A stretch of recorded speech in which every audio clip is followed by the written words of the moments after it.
तेलंगाना के जिले रंगारेड्डी के राजेंद्र नगर में एक इतला पर एसओटी और लॉ एंड ऑर्डर पुलिस ने जिस्म फरोशी के अड्डे पर छापा मारते हुए 7 अफराद को गिरफ्तार कर लिया और 4 मुतासरा खवातीन को बचा लिया। पुलिस ने इस खुसूस में एक मामला दर्ज करके जांच शुरू कर दी। पुलिस ने बताया कि मसाज सेंटर के नाम पर जिस्म फरोशी का अड्डा चलाया जा रहा था। मकान के हॉल में ब्यूटी पार्लर और मसाज सेंटर का सामान था। तमाम अंदर जाने पर 2 खवातीन और 4 ग्राहक थे। उन्होंने कहा कि मुतासरीन ने पुलिस से कहा कि ऑर्गेनाइजर जबरदस्ती तौर पर उनसे जिस्म फरोशी का काम करवा रहे थे। गिरफ्तार शुदगान में ऑर्गेनाइजर जोड़ा भी है, जिसने मकान के खाली होने का बोर्ड देखकर ब्यूटी पार्लर कायम करने के बहाने जिस्म फरोशी का अड्डा चलाया था।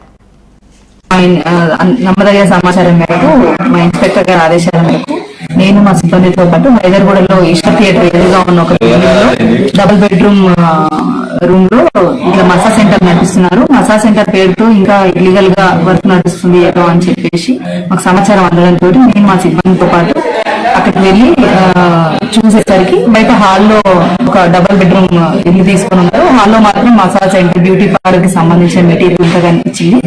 లోపలికి వెళ్ళి చూడగా ఒక 3 లేడీస్ 4 జెంట్స్ అక్కడ ఉన్నారు. వాళ్ళని ఏంటి అని విచారించగా వాళ్ళకి అక్కడ ఈ సెక్స్ యాక్ట్ కి సంబంధించిన మెటీరియల్ తో పాటు కాండోమ్స్ ఇంకా దానికి సంబంధించిన డిస్పోజల్ బెడ్షీట్స్ ఇన్నర్ వేర్ అన్ని కూడా అక్కడ ఉన్నాయి. ఎందుకు అని అడిగేసరికి అప్పుడు దాంట్లో ఉన్న 2 విక్టిమ్ లేడీస్ ని అడిగితే వాళ్ళు ఏదైనా కన్ఫ్యూజ్ చేశారు. మేము ఇట్లా పడుకు